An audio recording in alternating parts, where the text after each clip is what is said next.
We're at the approval of the agenda. I move we approve the agenda as written. As written. Okay. Is there any discussion? Can you hear me clearly, John? Yeah, I do now. Okay. All in favor? Aye. Aye. And the agenda is approved. So we are at public comments on agenda items. Do we have any, Jackie? Nope. Okay. And our student board members are not here tonight. So we'll move to board member comments. Arla, I'm going to let you go first since you're the newest mom. It's been a busy month for me. Aside from, in terms of school board issues, I haven't been attending the levy meetings this month, but I have been watching the videos and kind of following that progress, and I'm excited to hear the recommendation tonight.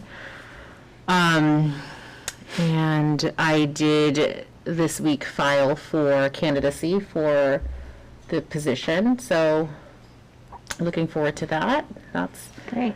about as much as I have. Okay, thanks. Leanna.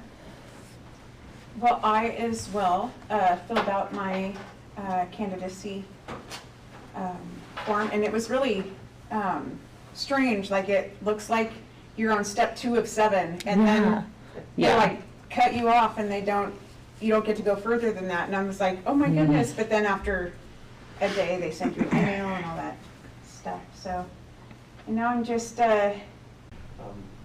Many of these kids will not go to college or even other schools. They might go to trade school, or they might just simply become an apprentice or something like that, and this will support them in that effort for them. Anyway, enough said on that. So that concludes my report. Okay, thank you. Amazing. That's really good information. I hope that. Aaliyah, did you have a report? I actually had something from last month that I didn't talk about. Okay. I think you guys know him, Emmett Bosgornia. He talked about how student morale has actually been increasing and students seem to be enjoying their classes more, especially their CTE classes, which I think is really good to hear. Yes. So that's promising. Good. Awesome. Yay. Thank you for that. That's good news. And the only report that John, do you have anything to report? No, I have not really. I had a conversation with a constituent this morning, and that'll be reflected on the agenda concerning our levy. And I am so far derelict on our monthly letter, but I still have a week to go, so don't count me out. Okay. I'm planning to meet Dana by phone on Monday and get that taken care of. Okay, thank you. And for me, I have met with the superintendent typically weekly, and I've also listened to the levy committee deliberations, which that group has put in a lot of time and effort on that, and I do appreciate that. And also, I've been working on the scholarships along with Art for the North Mason Scholarship Foundation. And this year, we're going to be giving out about $86,000 in scholarships, so that's pretty exciting. Wow. Yeah, so anyway, let's move on then to the consent agenda. Madam Chairman, I move that we accept. You are getting an opportunity to improve your behaviors. So That was pretty good explanation of what I thought I saw and heard there. I can't remember which particular policy it was, the language about changing discipline to something as a learning experience. yes. And as being the reason to do this stuff, not to punish, not to stigmatize or whatever, but learning experience essentially for that particular student.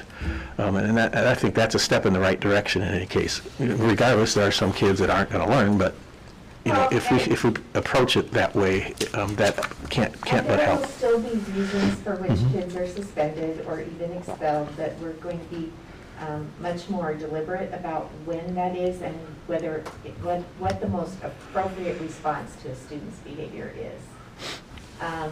And then the social emotional climate is a new policy, and as a district, we've been focusing for a few years now on meeting the social emotional learning needs of our students.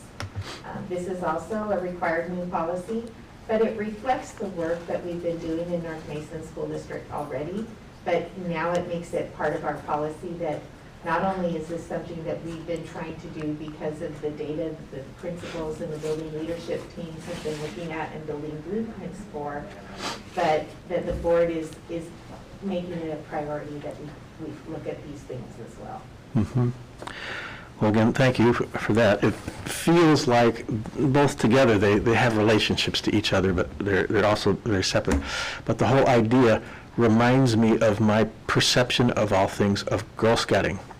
In Girl Scouting, everything that has the Girl Scout name attached to it has, I always think of it as, it's a big giant hug. And in the hug, everything inside the hug, or this imaginary hug, is Girl Scouting activities, whatever.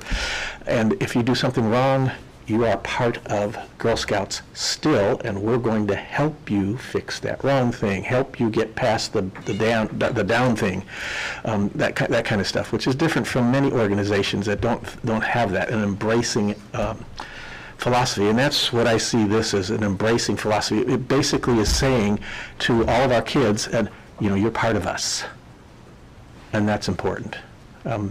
Everyone is a part of our community, and I like that kind of a message. Thank you.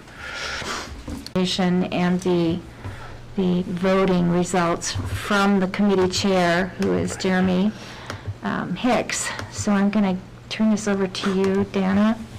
Yes, and the outcome of this report will be that we recommend that the Board of Directors approve and adopt a resolution to pursue a levy election in the November general election.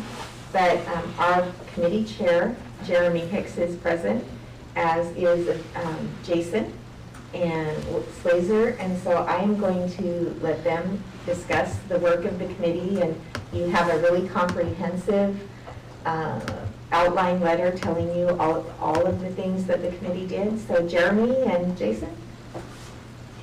Jeremy? He's muted. You're muted. We don't have audio. We don't have audio, Ashley. I thought you just talked. No, I'm hearing you. Are you muted? No, he just unmuted. Oh, he's gone. Try it again, Jeremy. Hold on, he's gone up here. Maybe that's the issue, though. Although maybe not. My volume is all the way up. No Someone call him on his cell phone and just put the cell phone Yeah. up to a speaker. Probably gonna get it quicker. Jeremy, I'm gonna call you on this cell phone. The joys of technology.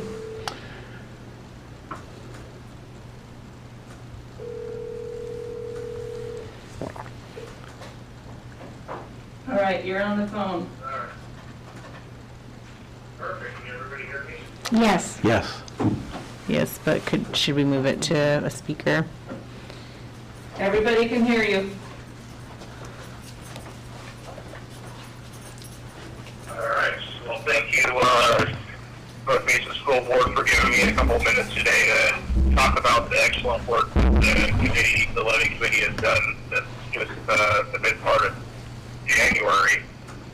Your superintendent and your board chair have been pretty active members in listening to what has been going on. And Principal Dan King, Jason Slazer, and I have drafted a letter which is in your board packet for review on the extent of the committee. And I think we could probably all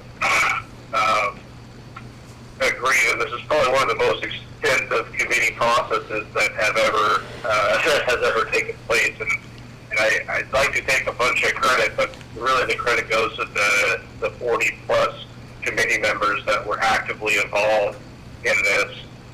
We had at least consistently around 20 people on the committee meetings, and then a lot of people doing work behind the scenes. It's included a whole bunch of different demographic groups, if you will. We had representation from the school district, We had representation from the bargaining groups. We had representation from business leaders, community leaders, citizens, parents, all sorts of different groups, and again, those are all outlined in your packet in the letter of memos, detailing that. From the levy committee, we held several meetings, informed 3 different groups. One of them was an outreach group, one was a strategy and marketing group, and the third one was a fundraising group. Within those 3 committees, the work was completed. We held 6 Zoom forums due to COVID-19 to gain solicit input from the community. Fortunately, even while those were advertised, they were not well attended. We also conducted a community survey and received over 200 surveys back with results, and those will, I'm more than sure those are in your packet. If not, I have the summary of those. And we asked 10 different very specific questions, from learning loss to the support of the community to schools being an integral part of successful communities, and then supporting the levy ask moving forward. Now, of course, the caveat to that is the levy ask was not presented in there. It was just an open-ended question. About 60%, just under 60%, said absolutely or probably yes, which from a levy committee perspective means there's definitely some work to do, but there's also some work that's been done by the quality of education and the quality of leadership you have within your school district. So that was a very favorable result. 200 electronic surveys returned is a pretty significant amount for individuals taking surveys in the group. On May 13th, we concluded our recommendation committee meeting after several presentations from Ashley, which round of applause to Ashley. She has filled multiple hours of questions from the committee and by me specifically on school district budgeting, and she was a very integral part of this recommendation. Anyways, on May 13th, we met and we came up with some discussion. We discussed the pros, the cons, the major considerations that were thought of the entire committee meeting were the timing of the levy, the amount, the millage amount, the district's need, the length of the levy, and why the levy was needed when there may be funding options available federally and state from ESSER dollars. And we're going to go into a lot more of that as we move forward with this. It has not a lot to do with the recommendation, but what I want to really hit home here is the committee looked at that, and while the general population may think that these ESSER dollars are coming in, the explanation that is presented on the school district's webpage clearly show that those monies are there, but they're not enough to bridge that gap for the next couple of years. So the levy, with a very, what I would consider conservative group of committee members, was presented on behalf of the school district, the committee. The committee also looked at this and agreed upon the millage rate of $1.50 per thousand of assessed valuation for the next 4 years, going on the November ballot. There's a resolution, I believe, in your packet to support that. Of the votes, we had at that meeting, we had a total of 18 people present for the vote after 2 weeks of continuous emails back and forth inviting people and encouraging the videos of that, the 40-member board. 14 were yes. We had 2 no votes, and 2 were unable to vote. And that wasn't an abstention. That the superintendent obviously did not vote in that, and we also had one other person that did not vote, and it was due to their position. So obviously overwhelming yes to proceed with that recommendation. A couple things before I close tonight, I want everybody to remember, or at least those listening to consider, is this $1.50 per 1,000 equals roughly $3.8 million year one. Well, as property values increase, that millage rate decreases. So it doesn't recalculate at 150 every year. It will eventually go down every single year. And with the forecasted growth and increasing property values, that millage rate will look at like $1.50 at the end. But that rate of $3.8 million will be locked in for 4 years. So that's something the committee looked at, as securing that money, that stable funding source, but not providing any means where that number will change in the 4 years. So it really provides that security to the voter there. The other big consideration here is, even with the bond and the work the district has done on working on that bond rating and getting that down, we are still below the mean of the districts that have levies. So this is needed. It is fiscally responsible. It shows the community that the district is aware that the money is needed right now, and it will be the same for 4 years. And it just really helps the school district stabilize. In our belief, it helps the district stabilize.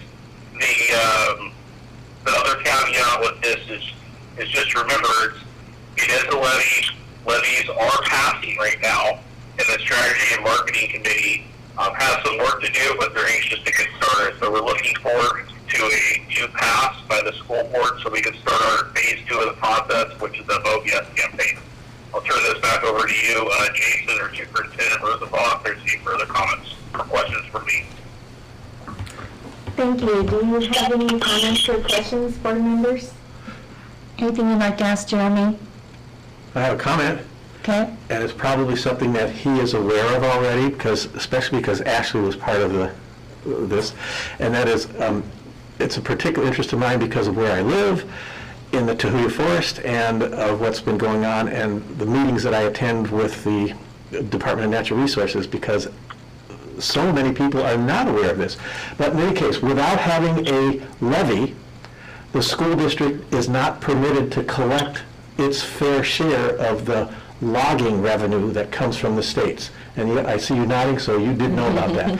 But I found out when I attended, which I monthly, they have them 8 times a year or something, but I monthly attend the DNR meetings for all the forest users and stuff. None of those folks, most of them were Kitsap people, but the DNR people themselves, who are in Belfair, did not know that. And they're the ones that do the contracts for the logging and stuff like that, and they had no idea that without us having a levy passed, everyone else in the state is getting the money that should be coming to us. And that's just a curiosity of the law. So that's, to me, a great incentive to get that out in public so that people know that no matter how good or bad the levy is, if we pass one, we will get some money that kind of really belongs to us. And if we don't have a levy, we don't get that money. Thanks. Well, I'd like to thank you, Jeremy. I know this has been kind of a long haul for you, and I know that you've experienced a lot of emails and phone calls and questions, and worked hard to be able to help people understand what you're trying to do, what the levy committee is attempting to do. There were the meetings I listened to, there was some really good discussion and deliberation, and it was for both sides. It was for yes, have a levy, no, don't have a levy.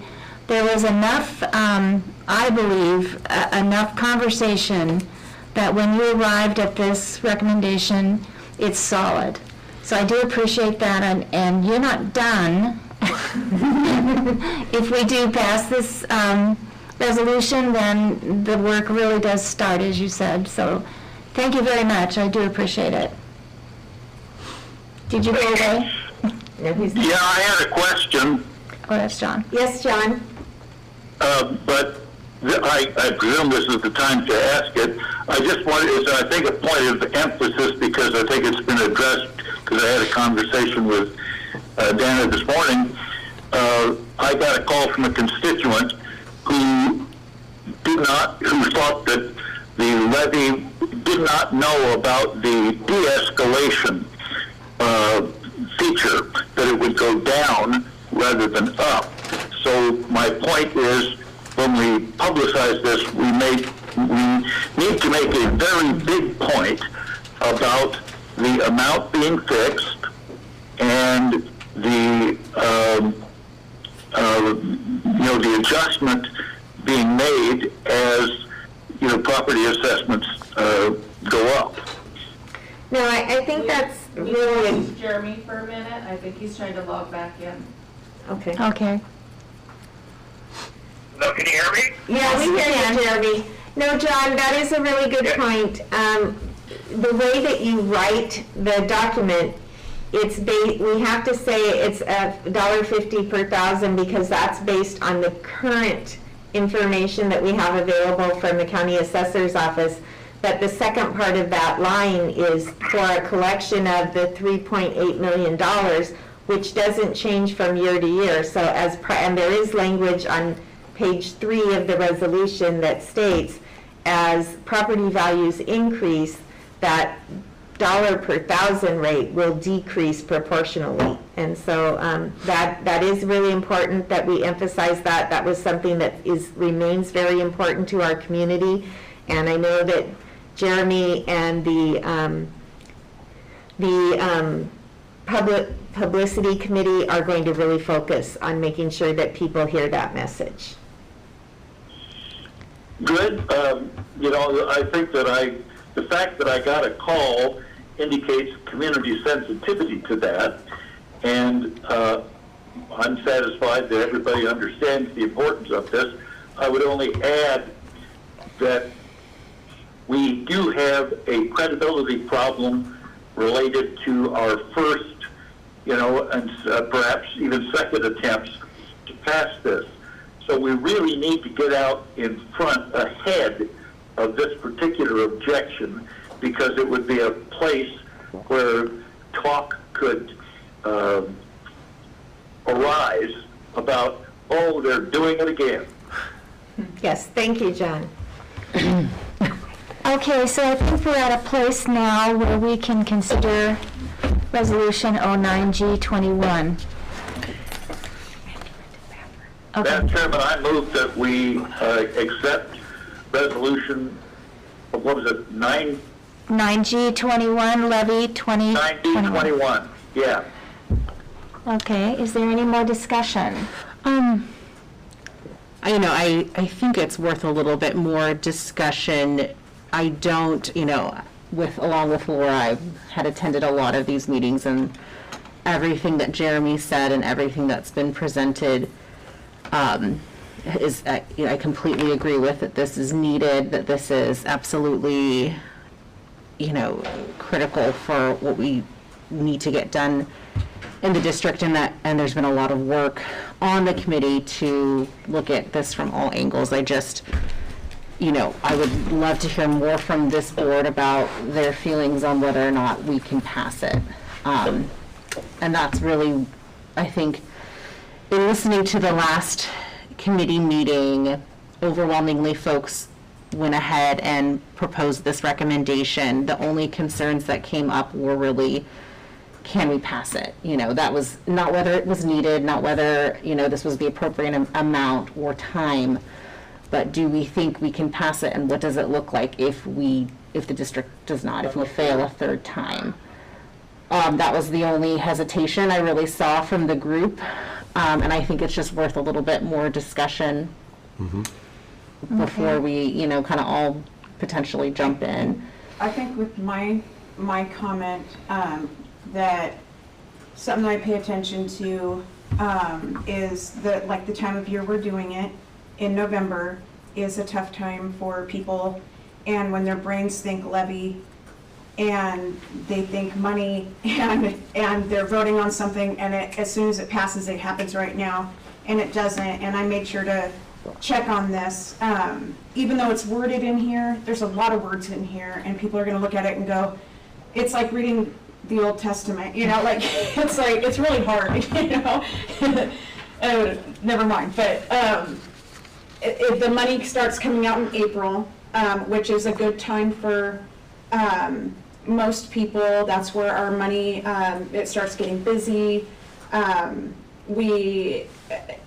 It's good. That's part of, when I'm looking at money, I pay taxes here and I have a business in Port Orchard, so taxes over there, so my brain looks at all that too. But also that through the years, we have been going for more before, and that was hard, but I think that what the district and the committee has done is looking at what was needed, and this is needed, but this is the lowest that has been asked in a very long time. And I think that has been looked at and said, hey, this is what we can do with, we're coming at you guys with this is a need. The kids are coming back to school, and I think it's responsible that we're not like, hey, we're going to go back out for that original amount and expect that everybody's going to be okay with it. I think they really looked at it, brought it down to a reasonable amount where that we could, nobody's comfortable about taxes, right? But I'm always comfortable about, I'm always going to support my locals, right? My fire, my school, my everything, but I think that they've really done a good job at coming to a reasonable number for everybody, not just people that have plenty of money to do it. I think everybody could look at this and go, okay, I'm comfortable. I know that my kid's in school, or even if their kid's not, the kids are going back to school, so this is a need. But I think they did a good job. Everybody did a good job. And for me, right now it's May, and this is calling for the election in November. So there are, 5 months or something like that in order to beat the bushes, so to speak, with our message. Yeah. And I think that we should make a point to do that, starting right now. That this is coming, and all the explanations, and even if some naysayers come out there and decide to shoot bullets at it, we'll have time to respond to those bullets.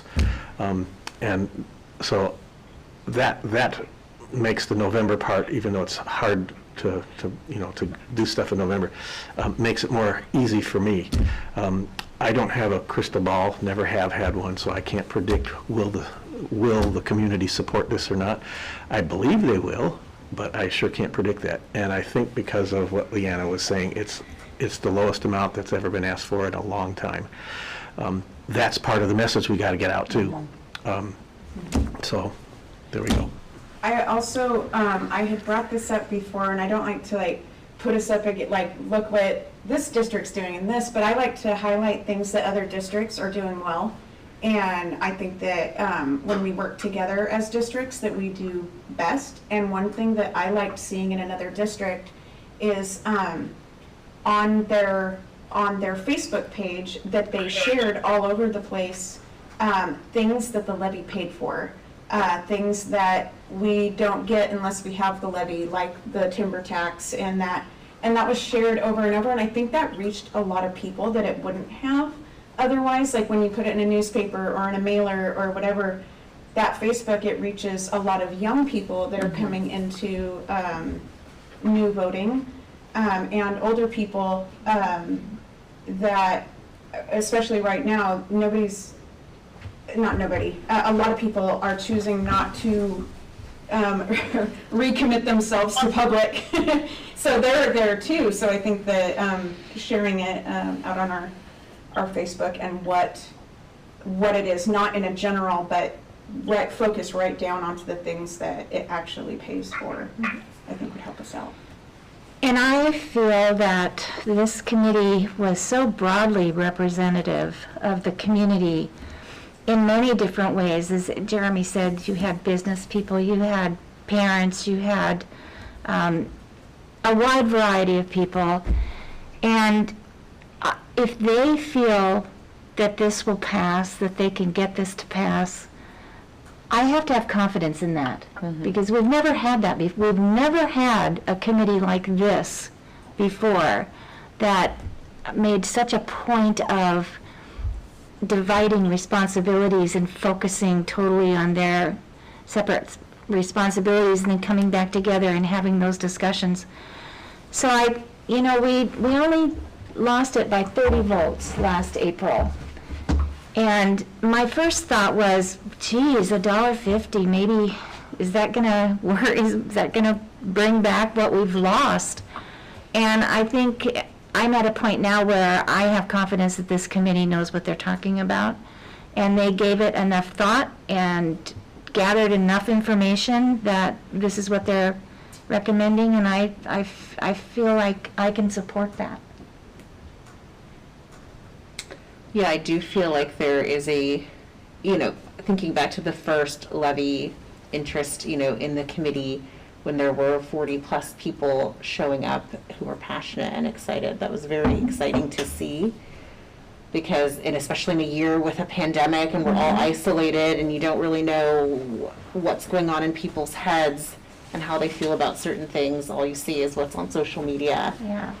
So it was very exciting to see, like, okay, people care about the district and they're showing up and they want us to be successful. So that gives me hope. And I do think that this community does pretty remarkable things when they're banded together like that and kind of have a passion project. So, good. Any other comments? Yeah, I'd like to just comment. What I'm going to say goes without saying, but I'll say it anyway. I think our message needs to be both positive and proactive on rebutting the objections that may be, that may be raised. We need to anticipate those we need to have the message positive, but it also needs to contain a second punch. It's like a 1-2 punch. The one punch would be the positive message. Here are all the things along the line that Paula was suggesting and others have mentioned, the positive things that this will do. And, that notion of the forest money is really important. I think that's a real seller. But also, to anticipate there'll be those that don't get, hey, it's going to go down rather than up. And just so we cover the bases in, what we send out via flyer or information sheets. Thank you, John.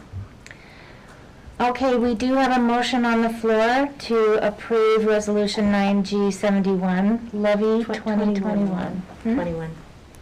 9G21. 9G21, is that not what I said? Oh, sorry. All those in favor? Aye. Aye. Motion passes unanimously.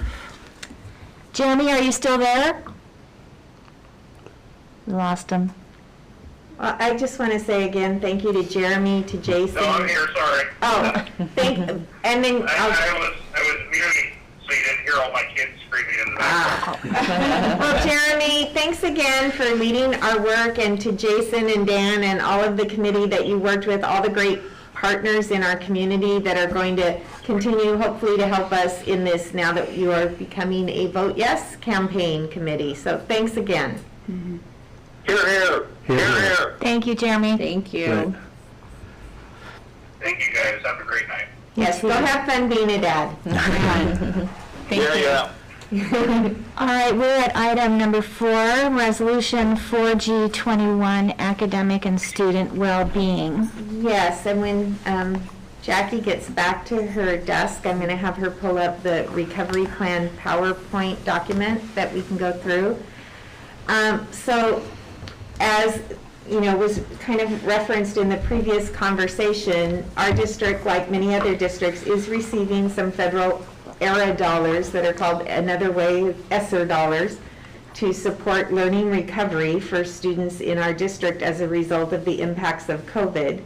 There is a recognition that the impacts are long and ongoing. We're not going to put a Band-Aid on it and fix things right away. This is years and years of recovery that you have to do for months and months of loss. It's just like when you look at child development and the researchers like T. Barry Brazelton, who did all the work on premature children, pointed out that if a child is born 4 months early, then they need at least 4 additional years to catch up with the learning, with the developmental standards that they would be. So a child that's 4 months early is not going to get up to where they would be developmentally and overcome any of those delays until they're at least 4, 5, 6, as old as 8 years old. And so it's the same thing when kids start to learn, you lose schooling, and it's really, we want to kind of reframe that from learning loss to schooling loss, because everybody learns every day in every environment they're in. But our children have not had access to schooling in the same way or in the way that we've expected for over 16 months now. And so the responsibility for receiving the federal support is that we present a recovery plan for academic and well-being of our students, so including social emotional as well as academic areas of their development, to our community, that this plan, there's a recognition that it's in an iterative process. This is what we have right now is an outline, and as our teachers and our principals and staff continue to work, as we continue to get to talk to students who we've started to talk to, but also to teachers and staff members and parents and the community, and get input as we keep this planning process going, there is a commitment to engage our community very deeply in what the plan looks like and what they think about it as we move forward. That we post this plan in its stages as it grows and grows and grows. And the first requirement is that we have to post an initial plan by June 1st.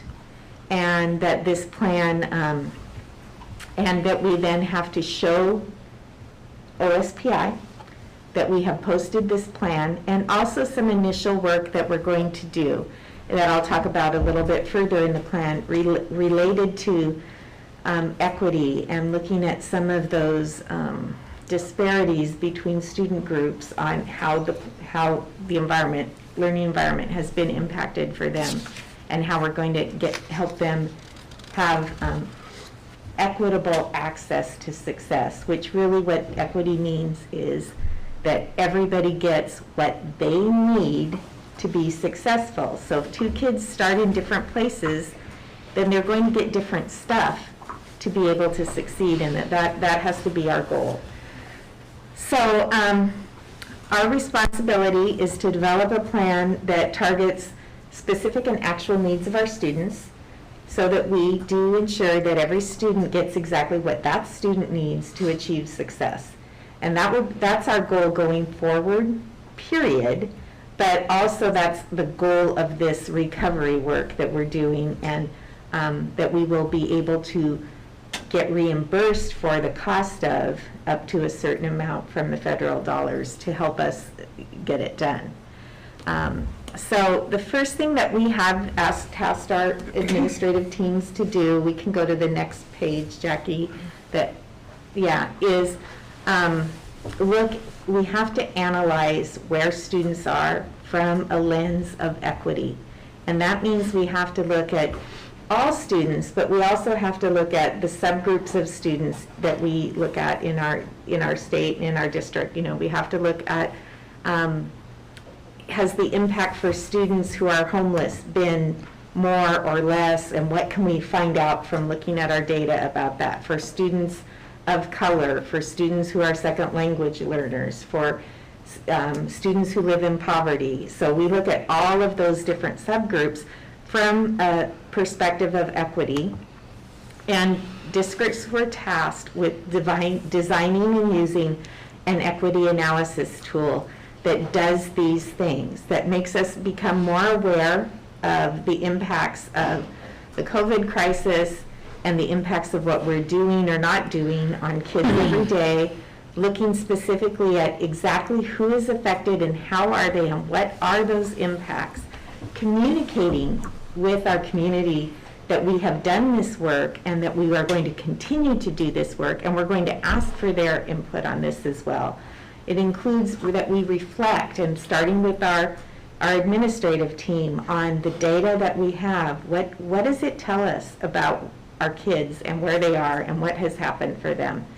And then accountability, that we're going to report on this, and we're going to tell people what we've learned and what we're doing, and we're going to keep reporting on that, and we're going to keep reporting on the next steps that we take as well. So that equity analysis tool development was a really big deal, and what we did was we looked at the reports that we had to do during the CPR, that we do every 5 years with our federal programs on equity, and we started with those and built our tool from that. And so the next slide just shows you part of the first page of one of the school's reports, but we've created a tool. It will be available. All of our reports from these tools will be posted. People will be able to see. We'll do summaries because it gets pretty long, but we will be posting a summary of our equity analysis along with this initial plan document on our website as part of our responsibility to the community and to receive the ESSER dollars, and for accountability for us with the state and with our community. All right, so our academic and well-being recovery plan has 8 parts. And so there's an actual planning document that I will be submitting to OSPI that says our LEA, we are an LEA, a learning organization. So what is our basic information? We are North Mason School District, et cetera, our addresses, our schools. Then there's attestations and public postings. On the document, I have to say, yes, we created a draft plan and we posted it. Here's the link. Yes, we started the equity analysis. We posted where we are so far. Here's the link. We have written a new, and the board is adopting hopefully tonight, an equity policy, and here's the link. So all of those things are part of that attestation part. Then we talk about what are the universal supports that we are going to ensure are available for all students, and then what kind of diagnostic assessment. The state, because it came from the federal ESSER stuff, talked about assessments as diagnostic assessments. So we have to talk about our assessments as diagnostic assessments, even though we are not psychologists, we are not qualified to diagnose. They're screening assessments, but for the purpose of this report, they're classified as diagnostics, but they're screeners. And then we're going to talk about how we're going to engage student and family voice as we go forward, and what strategic supports we're considering right now, and as we get closer to the start of the year, that will firm up and we'll be able to say, these are the supports that will actually be in place. For individual students, for identified groups of students, how we are going to monitor that progress. And then other supports for strategies and interventions, and that's really supports for the district. What do we need to get these things done? Okay, next one. So we're going to engage voice from students, family, and our community partners in a number of ways. We've already started conversations with student leaders. I brought this information to the Monday, Tuesday group of ASB at the high school of student leadership a week ago, and we're going to meet again this coming Monday to talk a little bit further about what else we know so far, and had really great, we talked about some of the big ideas and where we were going to go looking at supports for kids, and some of the ideas that we're looking at expanding on and putting in place for fall came from that initial conversation with our student leaders, so that's really exciting. We did academic and well-being surveys that came from OSPI that we sent out to 6th through 12th grade students. We had understood, all the districts understood we would have those results back by now. We don't, but when we get those back, we will be sharing those. We're looking at some new tools that will help us broaden our conversations. One of those is a tool called Thought Exchange that all of our partners in Kitsap County have been using, many of them for 5 or 6 years. And it is a really cool way for us to be able to do forums that are much more engaging and interactive than just like me talking and people writing questions in the chat, but very interactive. But also to get interactive information by sending out emails. And the way that Thought Exchange works is it develops a conversation, whether it's in a forum or sending out an email and people responding to the tool in the cloud. So in Thought Exchange, we send out an open-ended question. So for example, an example I saw in the training was a school district in upstate New York who was considering putting armed officers in the school to protect children. And so they asked a question. They said, the question was very simple. How do you feel about having armed resource officers in the school? Well, from that question, they got thousands and thousands of responses, because the way Thought Exchange works is we ask an open-ended question and somebody puts in an answer. Well, I think it's a good idea because, or I don't like this because. Then all the other people that are viewing the Thought Exchange, they get to rate. It's all anonymous. They don't know that it was me or you or whoever put an answer in, but they get to give each answer 1 to 4 stars. And they also get to comment on that answer or to add their own. And then this really cool tool analyzes all of this information and gives us a very complete picture of the frequency of responses that people had, what those responses were, what most people believe, what the outlying things are. Gives us a very complete picture of the responses from our community and gives us a report that our community can look at it. And then as a community member, you look at that report and you're wondering, well, how much did people actually think about guns, for example, in this example?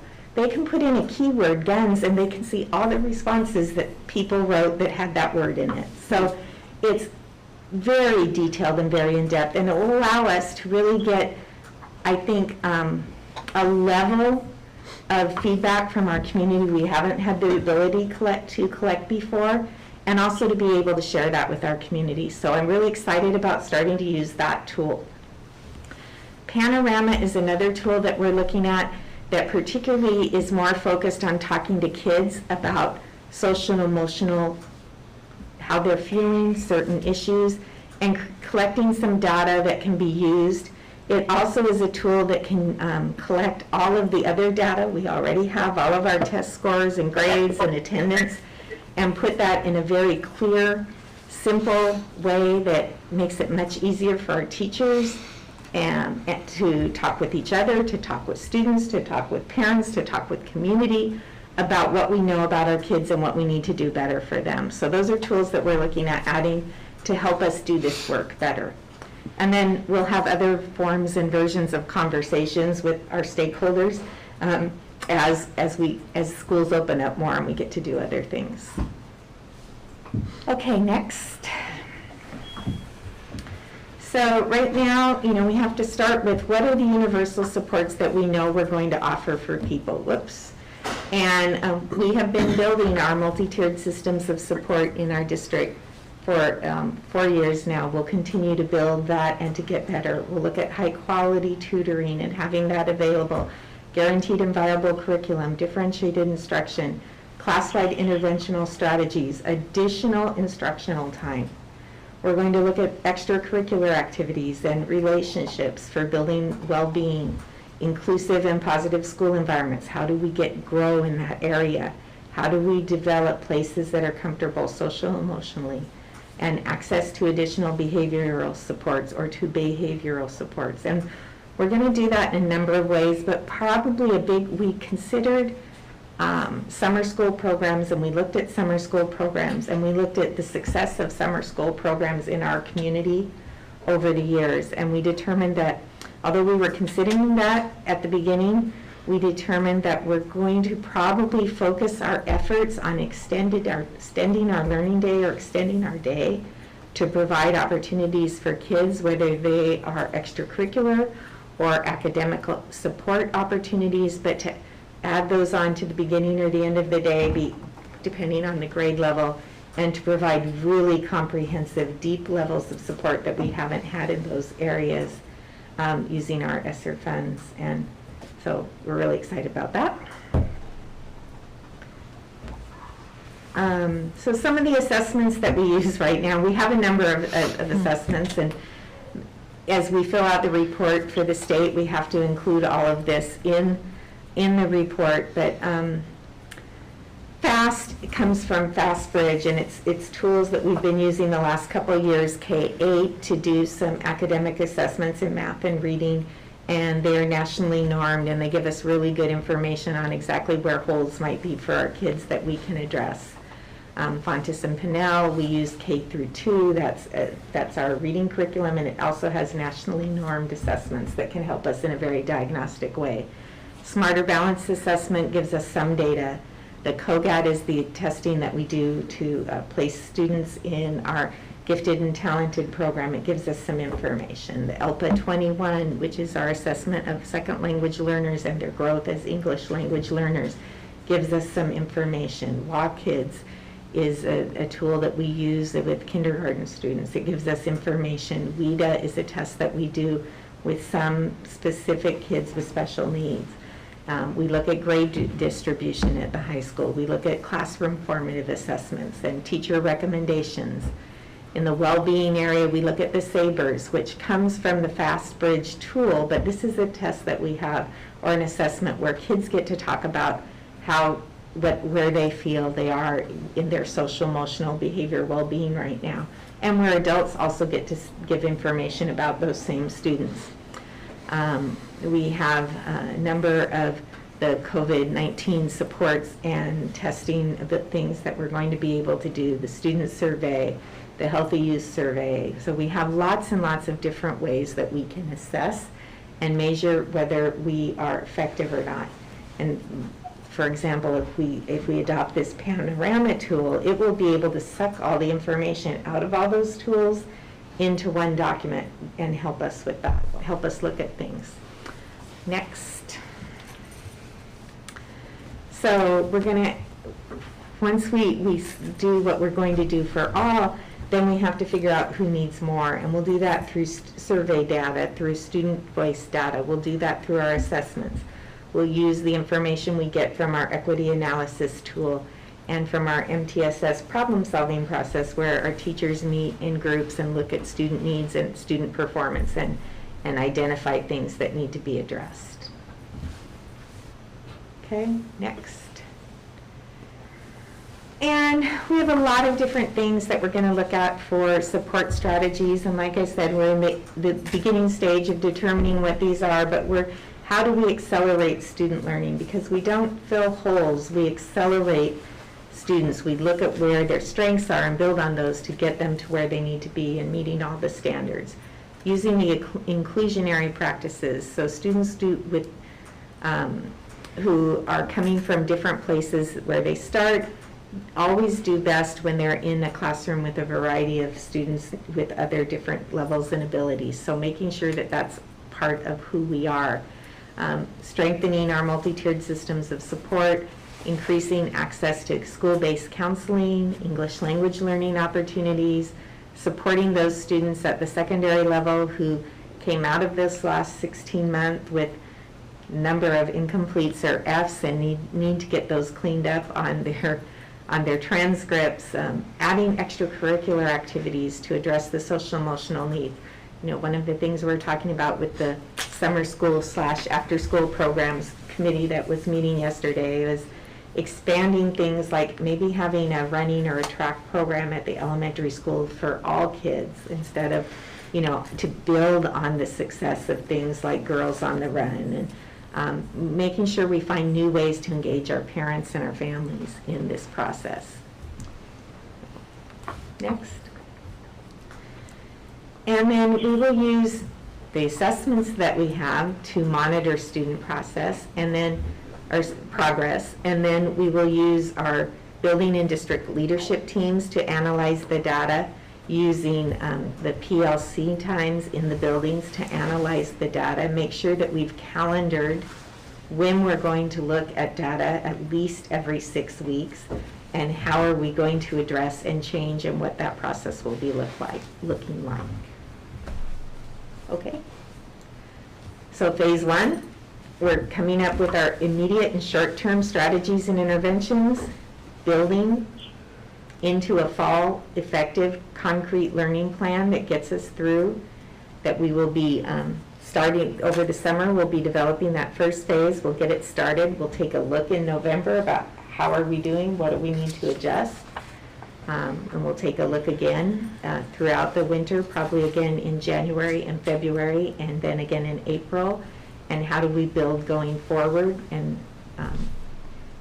sustain changes in our educational process to meet the needs of all kids, and to do that from an equity lens of how do we make sure that each student gets exactly what they need to be successful. Not all students getting the same thing, but each student getting their needs met.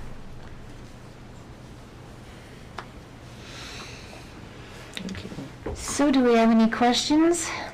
I guess my first question is the thought exchange that you were talking about.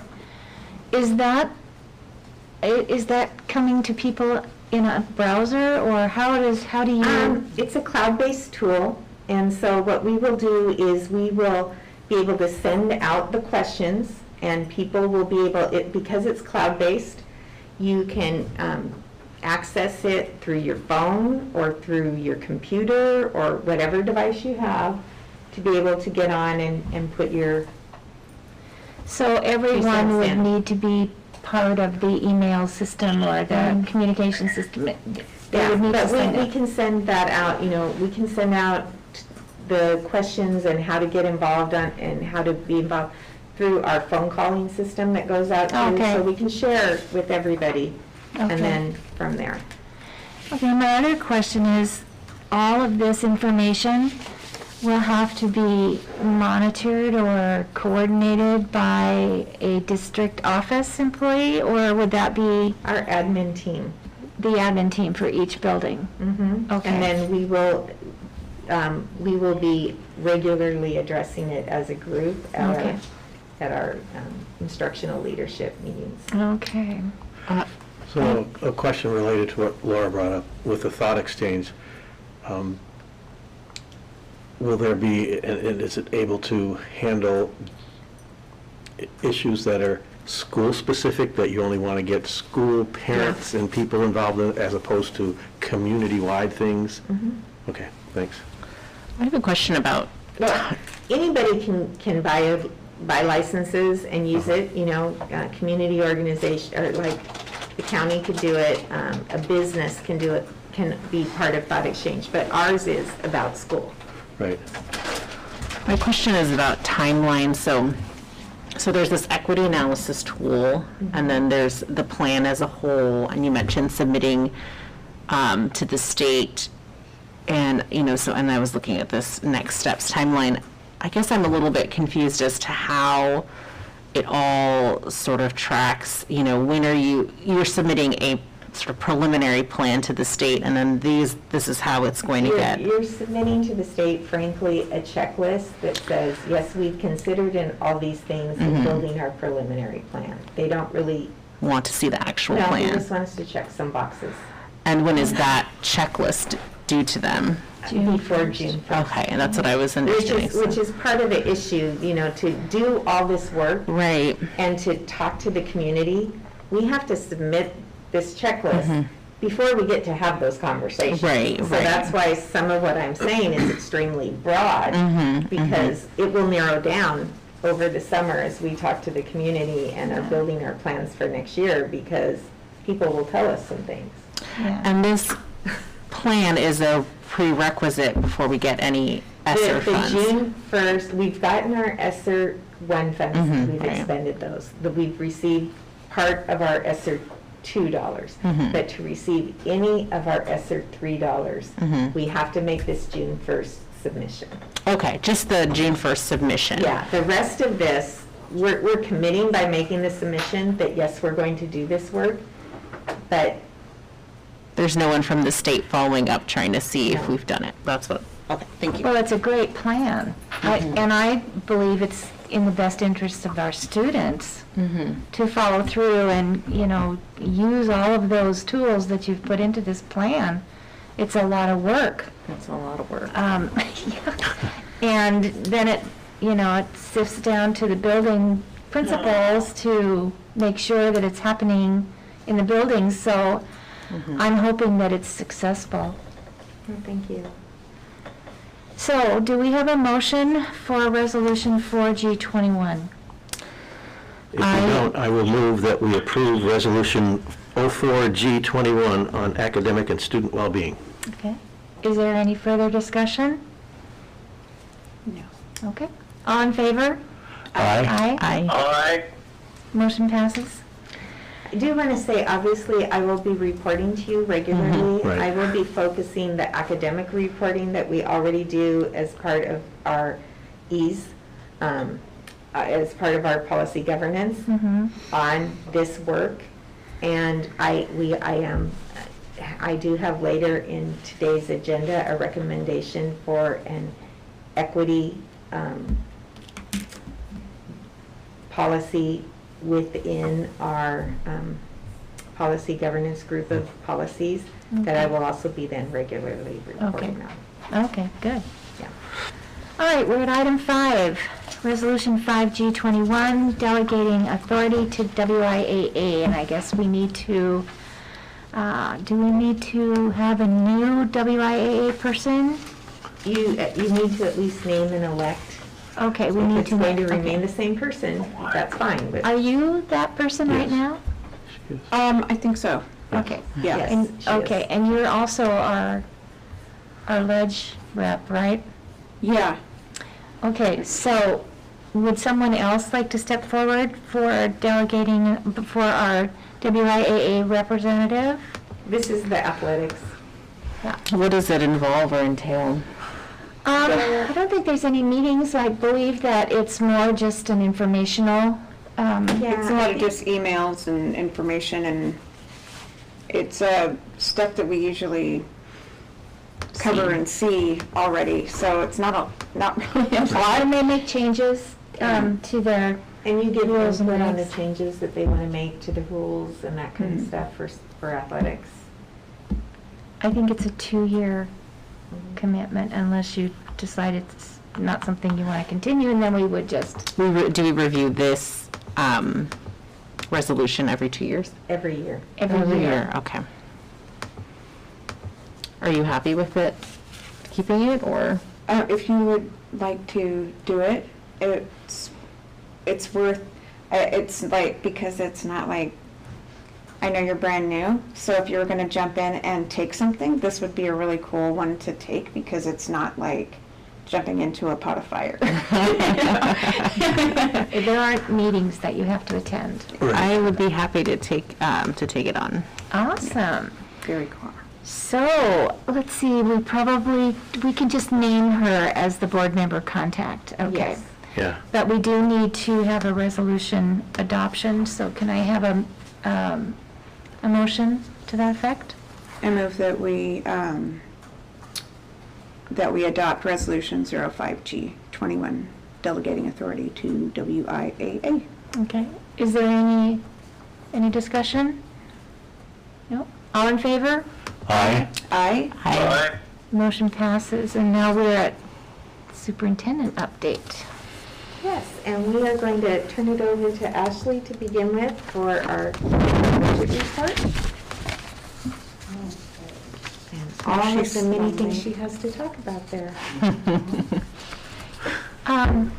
Wondering if we should go ahead and let Joan do the capital projects so she can leave. Yeah, let's, Joan's here, and so if that's okay with you, Ashley? fine. Joan, would you like to talk about where we are on all our facilities?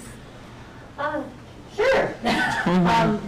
So we're done with our girls softball field. It looks awesome. They've done a wonderful job playing on it. So we're getting we're closing that project, and we're in the process of closing our stadium project as well. We are complete with the Feller capital projects. We have finally closed that. And the other project that is in the stadium, we're in the process of closing the high school and the middle school. We're doing the final paperwork and all those capital projects so we can get them and settled up. So once we get our information from our architect to close off, we'll have everything in line. And hopefully by the end, starting in the new year, a school year, all our capital projects will be in line to close. Awesome. Joan has been just a trooper and working so hard in so many ways this year. And unfortunately, she's also had to address things with our facilities. We've had some vandalism and some things that she's had to work with. For example, there was some recent damage to the brand new press box, and Joan did an amazing job of getting folks out here right away to take care of that vandalism, and I want to thank her for that. But also, she has really been the lead in ensuring that we are in compliance with all of the health and safety things that we need to do during the COVID pandemic. And she has been our #1 liaison with Peninsula Community Health in our efforts to allow them to ensure and provide a vaccination clinic at their site here on campus. And I just want to thank Joan, because her work often goes unnoticed and unrecognized, and she has been such a backbone of the district throughout this year. Well, thank you from all of us too, and I Right. think maybe a round of applause would be appropriate. Thank you, Joan, we do appreciate it. That stadium situation, they also stole almost $20,000 worth of equipment. Oh my gosh. It was a blow. It We're definitely in was. line, we got right on top of it, so we can Yep. have everything ready for graduation. Exactly. Did we catch them? No. Oh, It's still processed, our oh, Yeah. No, unfortunately, we weren't allowed yet because of the getting approvals through the county on the finished projects. We were not yet allowed to have put the cameras in the Yeah, we room that would have been in there if the county had finished that approval. oh, Right. Wow. Once it's turned over to us, we can change and add. mm-hmm. But because county, we can't add anything.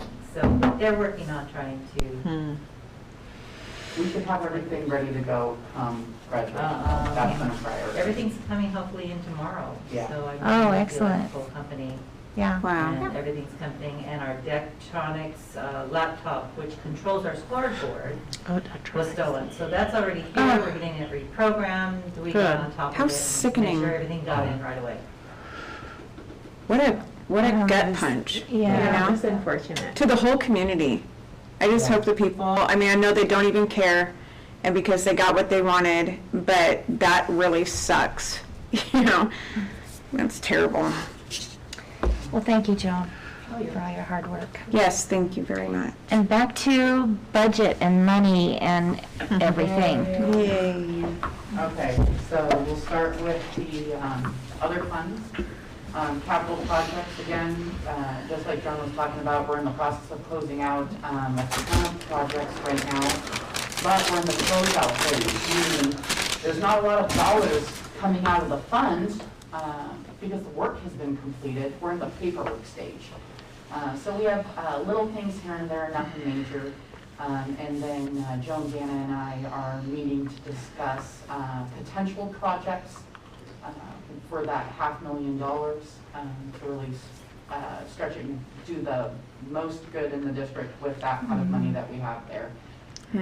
With some of the revenue issues in the general fund side, that will really help offset the cost of helping maintain the facilities in the coming year. So, yeah, we're just over $500,000 there. Debt service, we had our our bond levy collection in April, which is why you're seeing it jump like that. Unfortunately, I have a bond payment due on June 1st, so you're going to see that drop right back down. There's enough money in the fund though currently to cover our 2013 bond payment. So ASB, we're currently sitting right around 399,000. I don't expect a lot of activity in this fund here through the rest of the year, given the current situation. Transportation vehicle fund, again, this is another one, we're not going to see a lot of movement until August, when we're going to get approximately $125,000 in depreciation payments from the state on our buses that are currently on the state depreciation schedule. So that's sort of where we're sitting for our other funds. Enrollment. We did see a little bit of movement in enrollment this month. Normally, this is the time frame where we start seeing our enrollment decrease due to early graduations.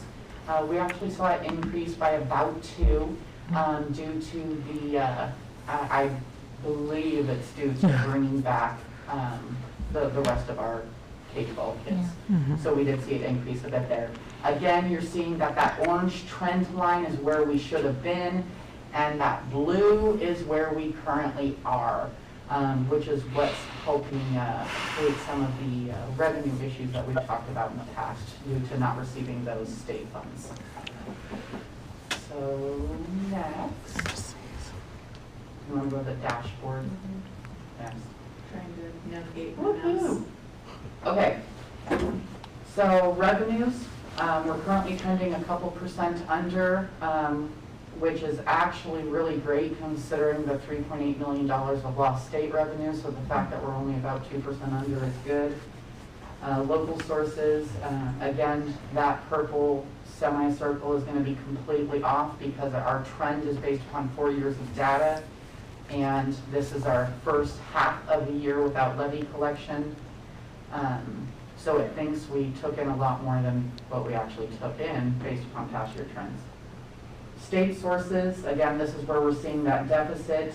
We're currently sitting at about 49 or 59% of what was budgeted to be collected. Based upon historical trends, we should be closer to 68%. Federal sources, this is how we're bridging that gap. You can see a lot of our federal money actually gets collected during summer months, and you can see that we're already sitting at almost 88% there.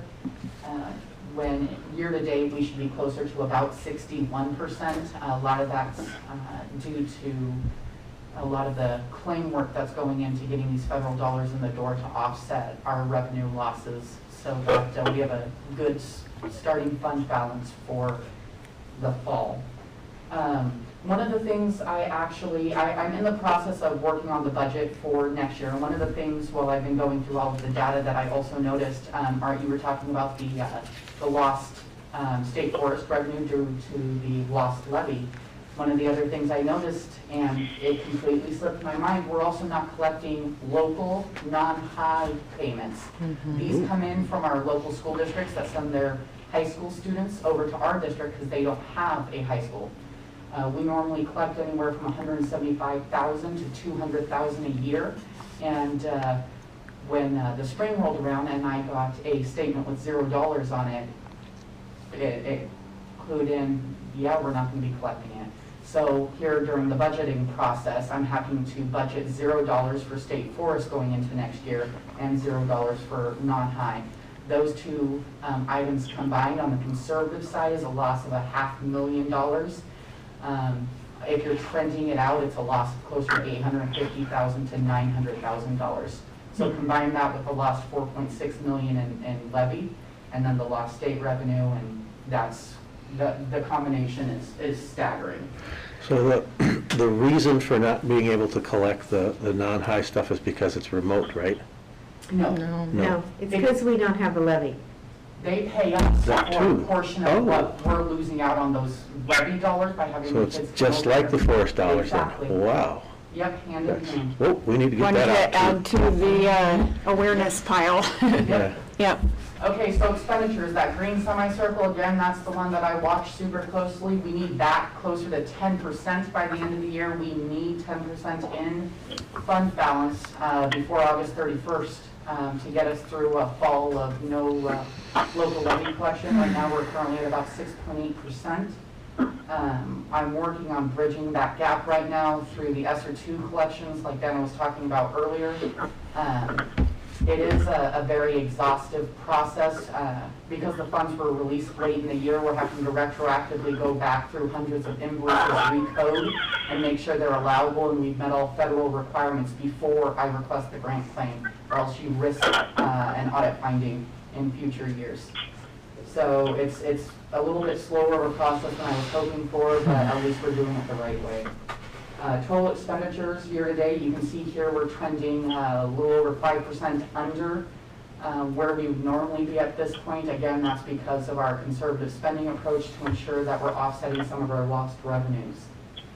Salaries and benefits, we have made those last minute cuts going into the school year based upon the reduction of student FTE and what we knew would be the impact to our revenues. And I'm still in the meeting. our basic education actual year to date is trending about 4% under. Again, that's conservative spending to help mitigate the lost revenues. I'm doing a report. Can you, John, you need to mute yourself. Yeah. Thank you. So, our total expenditures that we normally spend in our top 10 programs, as you can see in that little table below, that's currently making up about 80% of our spending. Again, these are things like nutrition services and our transportation. Technology has been a big one this year. And then obviously Title I, since we grouped our teachers into a school-wide plan in order to be able to utilize our federal funding to help offset costs. So the next slide is our month-end and year-end fund balance trend. That solid blue line is our current year trend. Again, like I brief every month, we're trying to get it to that green triangle that's on the very far right-hand side. That's where we need to be by year-end.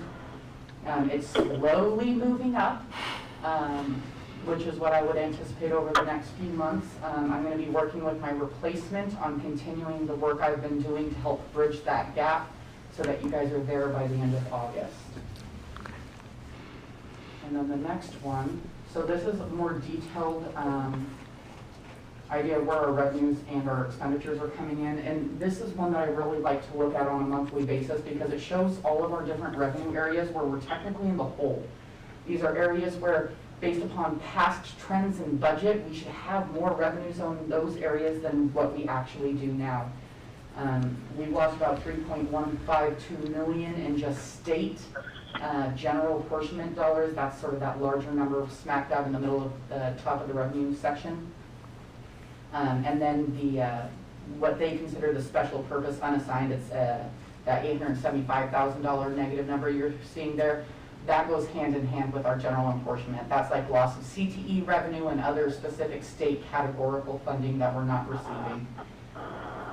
And then below, you can see the areas where we currently have what would technically be considered overspending in our expenditure side. So these are areas that technically we hadn't budgeted to have expenses, or we had budgeted for a lower amount and then it had to be revised and we're spending more. These are things like our remote learning environment. The budget had been completed prior to the state really having a plan on what schools were going to look like come September, and so we weren't anticipating such a large move to a remote environment. And so right now we're currently about $245,000 over what we had budgeted in that area. But you can see we've saved $631,000 on the basic education side. And then we have about $147,000 overage in our state LAP allocation. So our learning assistance program, when we have decreased enrollment, one of the things that we found is the needs of our students in a remote environment actually increased. And so although they were not physically present in school 5 days a week, their needs actually increased more so than what we had seen when they were here all the time. So we are seeing increases in certain expenses based upon that.